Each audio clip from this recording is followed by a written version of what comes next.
Okay, safelane video. Alright, so common theme whenever I'm coaching people is that they've been playing for a while. When they first started, you don't know anything, so when they first start, they're doing their best to learn all the heroes, all the items, all the abilities, what heroes go with what items to build on different heroes, etc. They eventually get past that point. They pretty much know all the items, they pretty much know what to build on who, and what abilities do what, that sort of stuff. And at that point, they will peak, or they'll just kind of max out or stop improving, whatever word you want to use. And that's what frustrates them. They feel like they've maxed out, and it'll be at something like kind of modest, like 2K, 3K, somewhere in there. And they're like, well, I know everything there is to know. Why am I not at least like 4K, And that can be really frustrating for people. And I kind of want to talk about that briefly before we go here. Basically, you have two different parts of your Dota experience. You've got your autopilot, and then you've got your more cerebral, your decision making, your thought and capability. And if you don't make a conscious effort to improve, you're just going to be playing on autopilot. And your autopilot isn't necessarily bad, right? That's what takes over if someone, say, calls you on the phone and you're talking to someone on the phone while playing Dota. You're just kind of not really paying attention. You're doing stuff. It's not awful by any means. It's actually probably pretty good for most people. That's just how the mind works. But in order to improve, you have to expend conscious effort. Otherwise, you're just going to continue at the same approximate MMR. Now, let me start by apologizing and saying that we're going to be pausing a lot in this video. And there's just a lot of stuff that I have to explain as the lane goes on. So that's just going to be the way this goes. Don't worry, lads. This one's in the bag. So, you have this game.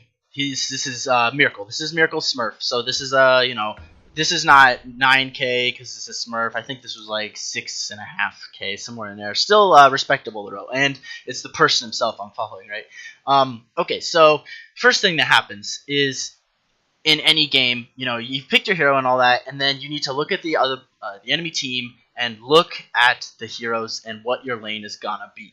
Right, that's the first decision that you make, and yes, that's not gonna happen on autopilot. The autopilot person will just buy their usual starting items and go. Right, you got to understand there's no usual starting items.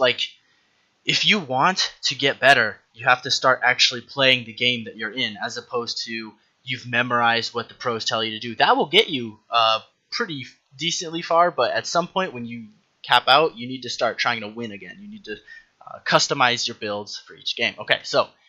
Looking at the matchup, you can cheat, you can look and see here, but even without cheating, let's see here. Gonna be support, obviously. You start with the easy ones.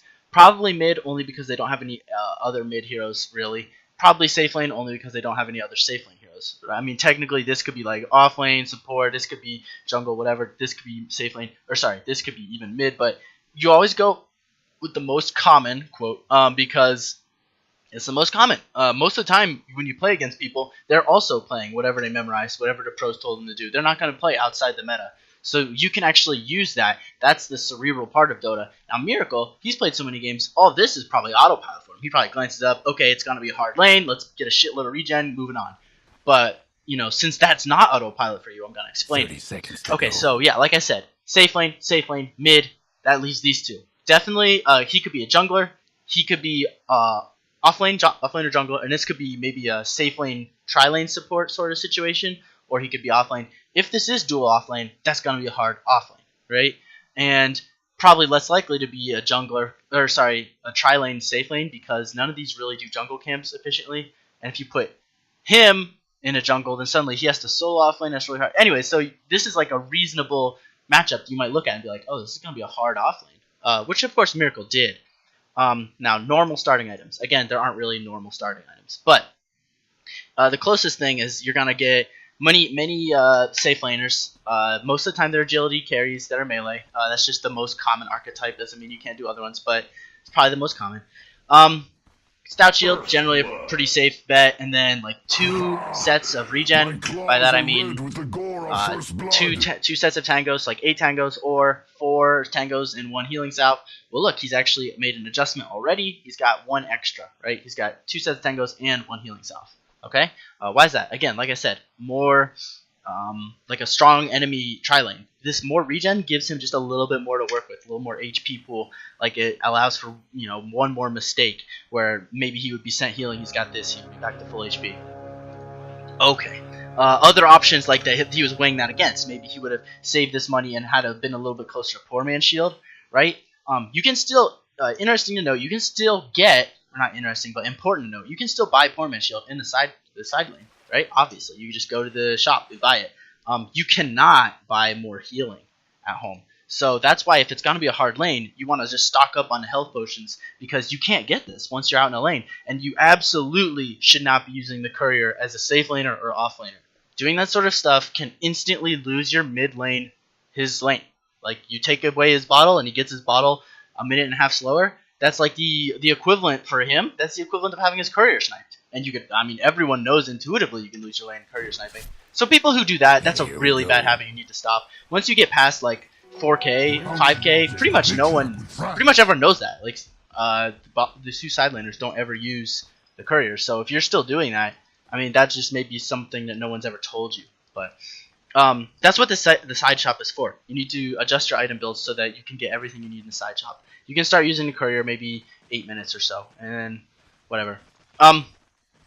Okay, so obviously blocking, this is standard shit. He's going to try to let the range creep out first. Why is that? That's so the lane pushes into him. If the lane's here under his tower, that's about as safe as it's going to get. Sure, he's going to miss less hits because of the tower, but he's also able to at least fight. As you can see, these are two both very hard to trade with melee heroes because, you know, he has the Caustic Finale, amazing in melee matchups. He has Purification, duh. Alright, so the next thing I want to emphasize, AmpDMH has not skilled. Okay? He's not put his... Everyone says that. Everyone's always like, oh, don't skill. And it's like pretty much everyone says that. But you need to fully understand why, okay? Well, everyone gets intuitively, oh, what if I want mana break? Duh. But, like, in what situation should you do that? And I'm going to try to be specific because it's a pet peeve of mine whenever you, like, ask pros questions and then they kind of give you the runaround. Okay, so... God bless Blitz Dota. But anyways, so you've got Blink, which is obvious. If you're going to die, you blink out.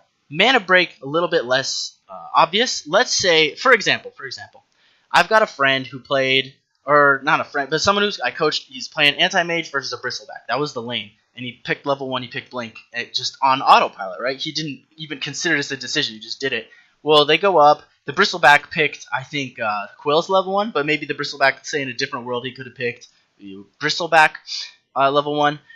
Either one of those abilities for bristleback is not all that good at level 1. What this means is, at level 1, had this person had the anti-mage pick mana break, he could have just started hitting the bristleback a lot, had all his mana out, and then starting at level 2, suddenly anti-mage has this huge advantage. Suddenly the lane dynamic is that the anti-mage is the bully and the bristleback has to play defensive, as opposed to if with that blink, though, he actually lost that lane because the bristleback started stacking up quills. He was the one who's like kind of on the lane. He was the boss. The anti-mage was trying to always do the pull shit, like, you know what I'm saying, where you get the aggro. Miracle's about to demonstrate for me. So what he's doing here is he's holding on the mana break for the off chance that these two separate, basically. That one of them walks away for a little, and then Miracle can come up, get some free hits. But it has to be free is the key here. Okay? Here's the thing.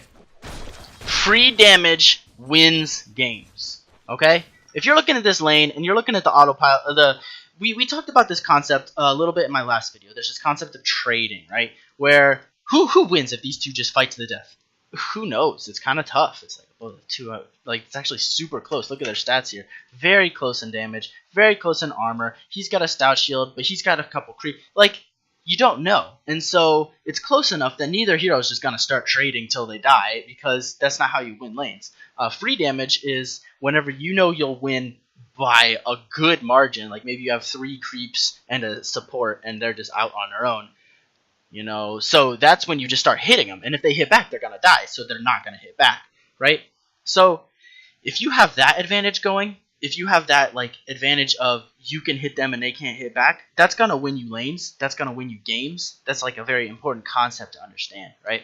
So you're looking for free damage. If these two were to separate, like I mentioned earlier, to the point where you could start just hitting and he can't hit back, you know, that's what you're looking for. But he didn't really get it. The creeps are all dead by the time they separated a little bit. You can't just run into creep with. Okay. Miracle's gonna do his best. The last hit under a tower. It's tricky, you know. We're gonna see him miss occasion. Even the best of the best miss. But you do what you can. Look, he's doing okay.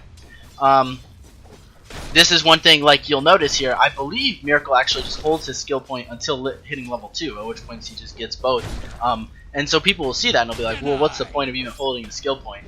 And, you know, even right there, maybe he could have actually just skilled break for those couple hits, because he's about to hit level 2 anyways. But, there you go, look, he skilled break right there. That's kind of the idea there, right? We saw, obviously, they did a pretty good amount of damage to Omni Knight, and now his supports are harassing the Sand King. Miracle could have the option to like blink on him and do some bonus damage, but the creeps are probably more important at this point. This is a very important lesson you got to learn at some point, right? So those 2 supports went up, and he started hitting that offlaner. If he would have blinked, let's rewind that again. If he would have blinked on this Sand King, little decisions, right? But these are the sort of things that win and lose with the lane. Okay, so if he would have blinked on the Sand King, they got some free damage.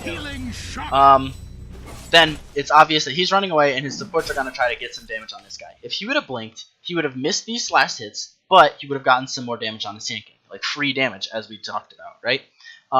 And, you know, free damage is important and all that, because obviously the Sand King can't fight back. If he fights back, he's just going to die as soon as these stuns come off cooldown. But you missed the CS. Now here's an important concept here, right? He needs to get his own items rolling as quickly as possible. He doesn't have like anything right now, because if his allies were to leave the lane, he'd be pretty effed against a Sand King Omni Knight combo, right? And fair enough, but you know, why would your allies leave the lane? Good question. But they will anyways, okay? That's like a really important assumption to make. Don't expect anything from your allies, okay? Like, you might be thinking it's super obvious that my allies will just stay and babysit me while, but they won't. They'll just do whatever they want. Like, this is a pub game. Things will just happen. You have to take care of yourself first and foremost. You know, you have to look out for number 1. So assume nothing from your allies. So going on to last hitting, what's he gonna go for, right? He's again, he's got a few options. He could potentially go for a Boots of Speed. He could potentially go for a Quelling Blade. He could go for a Poor Man's Shield.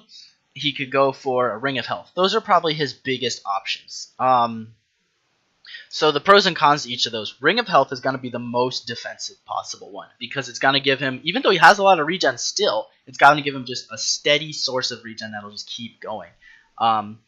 Boots would give him more killing potential. About equal running potential, because it's anti-mage. He's going to be able to blink out of any situation anyways. So probably more killing potential. Poor Man's Shield will give him more right-click trading potential. So if you're on autopilot, you might just get Quelling Blade and Poor Man's Shield. We're going to see Miracle here grab the Ring of Health, which surprised me actually initially, but it makes sense. These guys just, once they get up a little higher level, especially the Sand King, that Caustic Finale is going to be really, really adding a lot of damage over a few waves. Even now, it's already like ahead of how much regen Miracle has. Like, he's been pumping these tangos non-stop. Obviously, that's a good habit to get in. That's an extremely common problem that I see. Like, just that little mechanical error, not that he made, but that in theory a lot of people make. They'll just forget their tangos. They'll be at like this much health and it won't have a tango running. You have the tangos there for a reason. You need to have that running. Like I said, that concept of trading, of who's going to be able to get free damage. If you're at half health and you're at full health and you have all these tangos in, you might as well just not have them. Because if they hit you, you have to back up. You're at half health. But if you're at full health, maybe you can hit back. Maybe suddenly you can be winning trades. And, you know, like I said, free damage wins games. If you're just giving them free damage because you can't right-click back, that's bad news. You're losing yourself the lane. So we see this is the first time they kind of like unveiled their like combo, which like obviously is pretty obvious if you think about it, but if you don't think about it, and again it's that autopilot thing I talked about, you're like, oh shit, Sand King stun into Omni Knight heal. That's a big deal. Like, that's gonna be a guaranteed heal bomb, and it's gonna heal the Sand King, and it's gonna like guaranteed both are gonna hit, you know. And you know, these guys are gonna pull it off successfully. Alright, so we see Miracle get the Ring of Health. He's playing very defensive. While I might have considered a Poor Man's Shield, after I saw this, I was like, oh, that makes a lot of sense. They're not doing all that much damage in the right clicks. They're actually doing most of his damage like Caustic Finale. Poor Man's Shield doesn't do anything versus that, obviously. It's not a direct attack. Still just messing with the supports. Again, he goes in whenever it's like easy enough, because, you know, this is like, you know, you get a kill out of it. Obviously, kills are worth more than CS. But if it's just like, them like the previous attempt where they just kind of going around trading. He's gonna choose to get last hits over it. Anti-mage is nice that he's got this blink, so he can actually like choose to join whenever he wants. Oh, another little thing. If you're on a lane, one thing you want to do is you always want to like hold. Like I talked about this in my past videos a little bit. You want to hold your abilities as long as you possibly can. So watch how he goes to kill this Omni Knight, because he could have just blinked right now. He could have blinked right in, but he doesn't.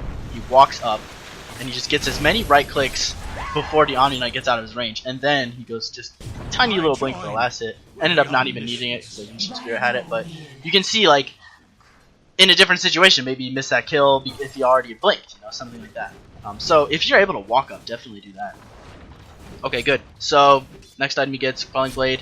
The Quelling Blade obviously allows for easier last hits. The Quelling Blade is something you get if you're on a lane that you can potentially last hit it. If you're in a lane, if you're getting crushed, maybe the Quelling Blade isn't a great choice, which is why it's important to not like pick it first. You know, you can always get it on the side lane if the lane's going well. Worst case scenario is that Miracle overbuys regen.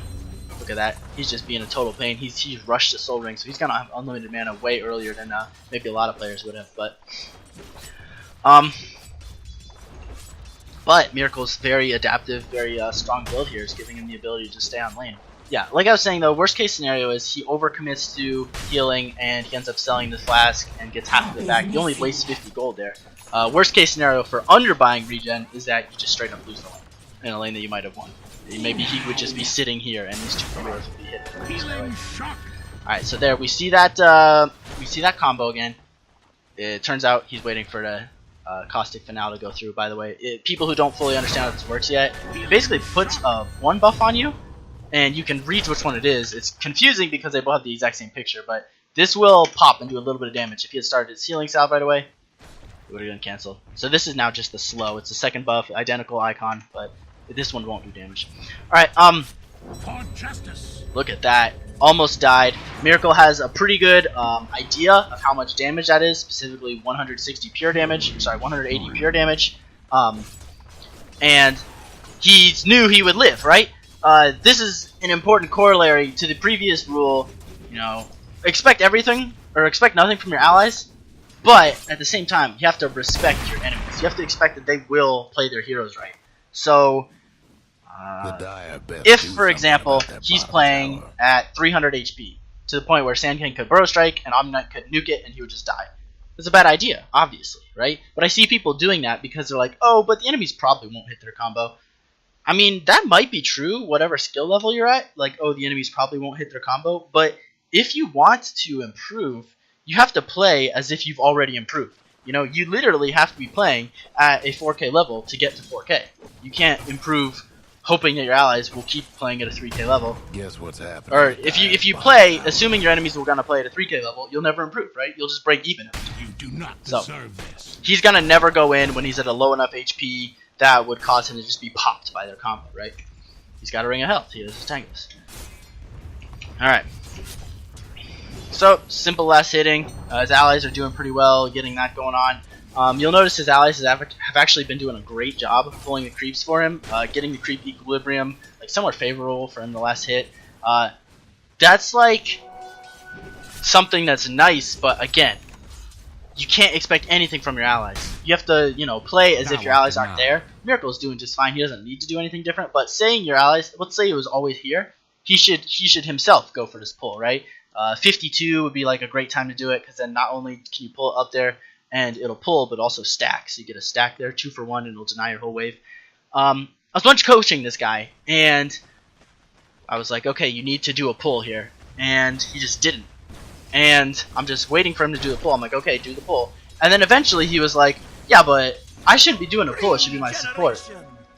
Sure, I guess, but like, who cares, right? That's just, are you gonna make plays or are you gonna make excuses, right? Like, sure, it should be your support, but your support's 3K. Like, he may or may not ever actually do it. To get out, you have to get these things done. Whether or not it's unfair that you're doing his job too, you know, that's the whole point. You're gonna have to pull more than your fair share of the workload to go up in MMR. Alright, his allies fighting over this sort of stuff. Miracle's just taking the last hits. He's got the lane in a spot where he wants it. you know, is there, he might as well take all the last hits. Don't get too overzealous blinking down. You know, sometimes you just gotta get your last hits on. You notice that one time he did actually help his allies. It was because it was so close he could easily do it. He didn't have to commit a blink for a maybe, you know? Alright. Okay, item choice after that initial bit, right? You basically, your options at this point are to just rush Battle Fury, or to get, same combo, you rush Battle Fury, or to get the Power Treads. Most of the time, you're going to be getting the Power Treads. Maybe every time. The main thing being that with the Power Treads, again, you can actually start to fight in your lane a little bit. It's going to give you more just right-clicking power. With the Battle Fury, like, yeah, you're going to get the Battle Fury faster, but that might just be a lane you lose because of that, right? That was a good dodge by Miracle. Kind of faked walking up. You know, that's the sort of thing that could also have just been unintentional, but it doesn't matter. It's just like a great reason why you want to walk erratically in general. Alright, see that combo again. We're going to notice that at this point, actually, his two supports have failed. Like, they've gone to do other things. That's not a mark of, like, bad supports by any means. They're just doing other things on a map. That's just something you need to be aware of. Is in a pub, your supports will eventually rotate. It's pretty much inevitable. And the downside is that it's not going to always be at a time that makes sense to you, or that, you know, you approve of, and they might not even always communicate about it. In fact, I would actually say it's like the minority of times that they're going to communicate about it and kind of let you know and all that. So that's why, like, at any given moment, you need to just expect your lane to just become a support barren wasteland where it's you up against your offlaner. But as you notice, you know, he's been doing well enough. This is what he needs. He just needs Power Treads, right clicking ability, get some Ring of Health, and he can actually get last hits against these two decently well. Or at least against the one. Two might be difficult because they can wear down his HP rapidly. So keep that in mind. You know, you need to expect nothing from your supports. You're going to leave at some point. Okay, in the meanwhile, so he's got a last hit for a little bit longer. He's going to bombs with the combo again, and then, okay, so you notice he's at full health.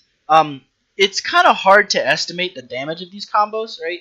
Like how much exactly damage are they going to do. You know, you might have something in mind. You can do mental math if you want. You can try to be like 270, that's pure, plus, you know, whatever, 220, and then add some, that's difficult to do. You just know, you get the general gist that it's not going to kill you, like, in one go, like in blink. You pretty much know that, right?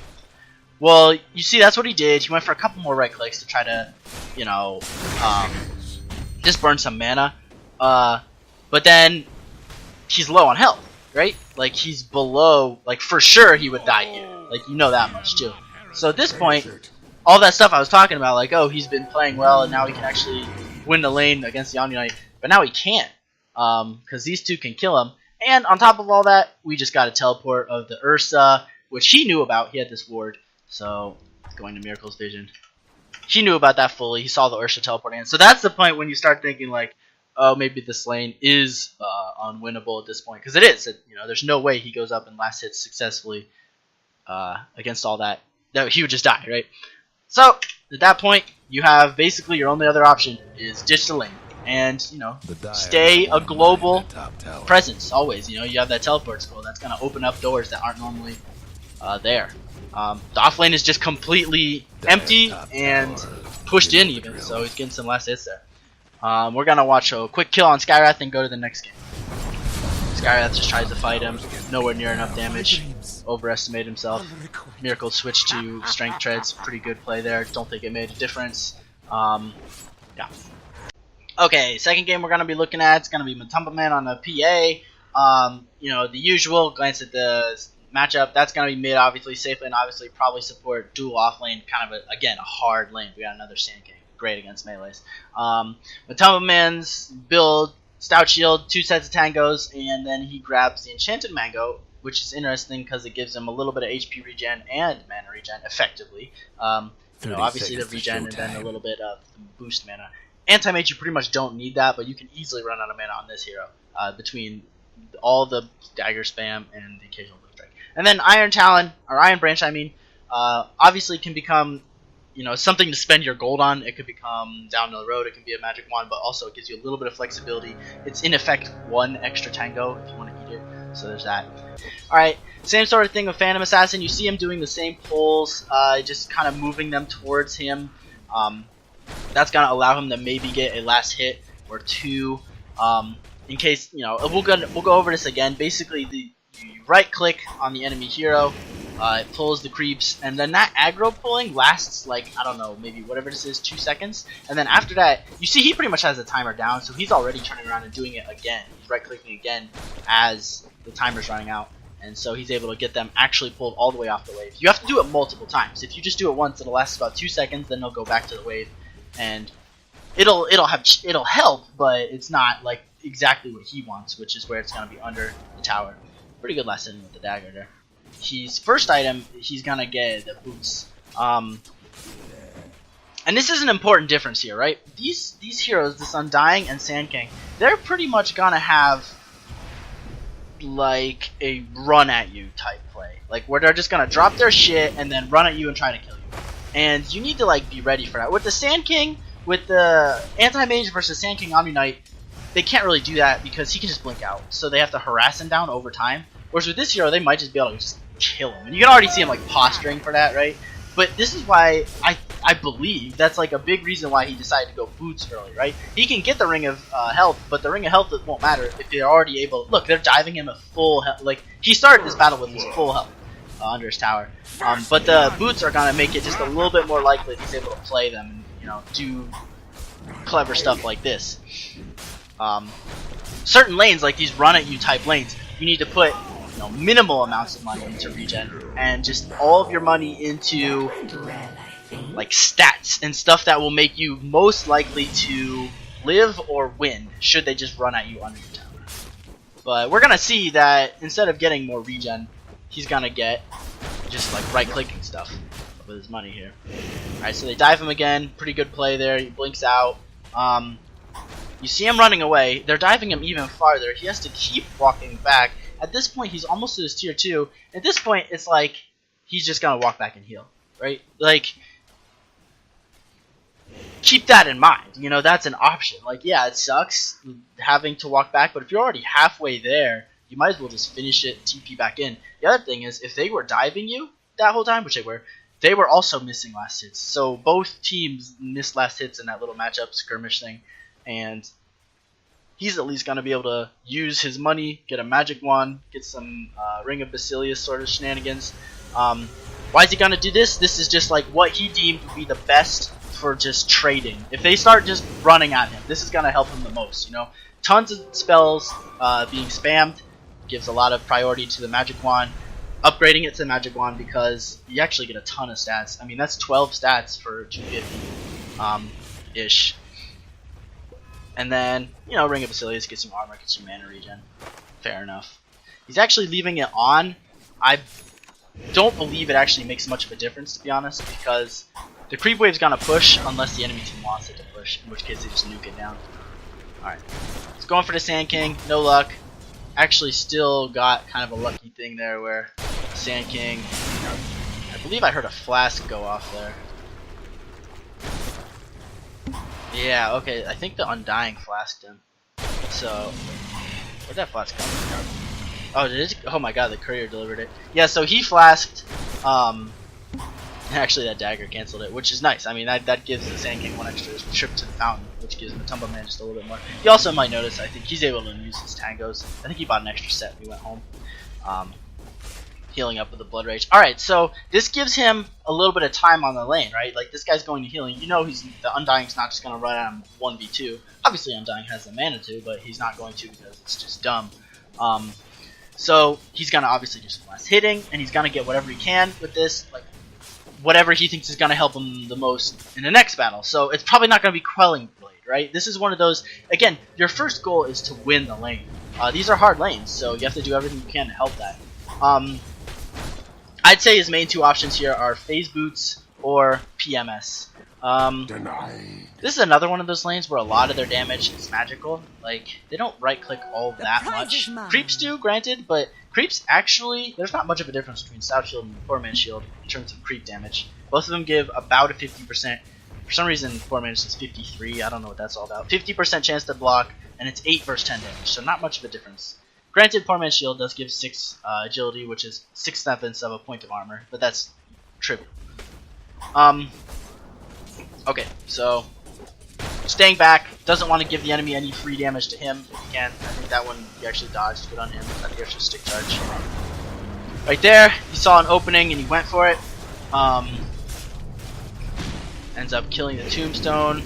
He's running. He's holding on to the magic wand. He's got his tango going. That's always something you want to be doing. Early game skirmishes actually matters. You know, that 8 health is a big difference. That's a big difference. I mean, look, the 8 health, or it's like 7 or 8 out of 700. That's 1% health regen per second. You know, that's like your heart gives you 4.